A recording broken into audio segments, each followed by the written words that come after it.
এটা ଆମେ ଦେଖିଲେ ସତ୍ୟନାରାୟଣ ଧବଳେଶ୍ୱର ମନ୍ଦିର ଯେଉଁଟା ଆମର ଆସୁଛି। ଆପଣ ଯଦି ଦୁଇ ପଟ ରାସ୍ତା ଅଛି, ଆପଣ ଯଦି ଆସିପାରିବେ ବଙ୍କା ପଟେ ଆସିପାରିବେ, ସରି ଯଦି ଆପଣ ଆସିପାରିବେ ଜିରଳି ପଟେ ଆସିପାରିବେ। ଆଉ ଗୋଟେ ଦ୍ୱିତୀୟ ବାଟ ଅଛି ମଙ୍ଗଳପୁର। ଆପଣ ଏଇ ମନ୍ଦିରରେ ଯେକୌଣସି ମନସ୍କାମନା କରିବେ ମନସ୍କାମନା ପୂରଣ ହେବ।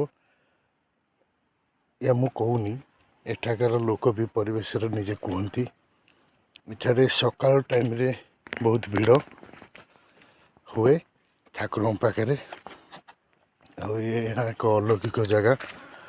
ଆଉ ଏଠାରେ ଅଛନ୍ତି ମହାବୀର, ବାଟ ମହାବୀର, ଯାହାକୁ ଆପଣ ଆସିବା ପୂର୍ବରୁ ପ୍ରଥମେ ଆପଣ ଆଙ୍କ ଶରଣ ନେବେ, ତାପରେ ମନ୍ଦିର ମହାଦେବଙ୍କୁ ଯିବେ।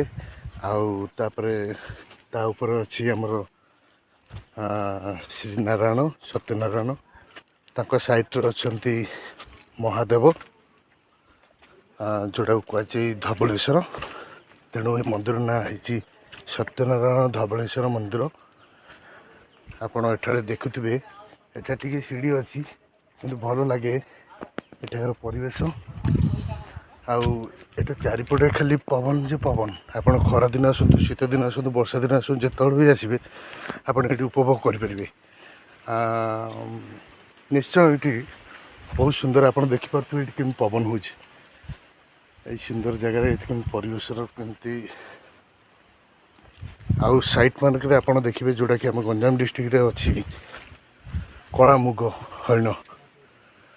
କଳାମୁଗ ଆପଣ ଯଦି ଦେଖିବେ ବହୁତ ସୁନ୍ଦର। ଏଇ ବାଟରେ ଗଲାବେଳେ ଆପଣଙ୍କୁ ଗୋଟେ ପଡ଼ିବ ଗୋଟେ ଠାକୁରାଣୀ ମନ୍ଦିର, ଗୋଟେ ମାଆଙ୍କର ପୀଠ ଅଛି। ଏଇଟା ହେଉଛି ଆମର ଓପନ୍, ମାନେ ବାଟ ଦ୍ୱାର ବାଟ। ଆଉ ଏଇପଟେ ଦେଖନ୍ତୁ, ମୁଁ ବର୍ତ୍ତମାନ ସେଇ ଉପରୁ ହିଁ ଆସିଲି। ବର୍ତ୍ତମାନ ଏଇ ଉପରୁ ଏତେ ଉପରୁ ଆସିଲି, ଜଷ୍ଟ ଟିକେ ବେଶୀ ବାଟ ନାହିଁ। ଆଉ ଇଏ ହେଉଛି ଆମ ମନ୍ଦିର ନନା, ଏଇ ପୂଜା କରନ୍ତି। ଆପଣ ଦ୍ୱାର ବାଟ ଦେଖିଦିଅନ୍ତୁ, ଏଠି ଲେଖା ହେଇଥିବ ସତ୍ୟନାରାୟଣ ଧବଳେଶ୍ୱର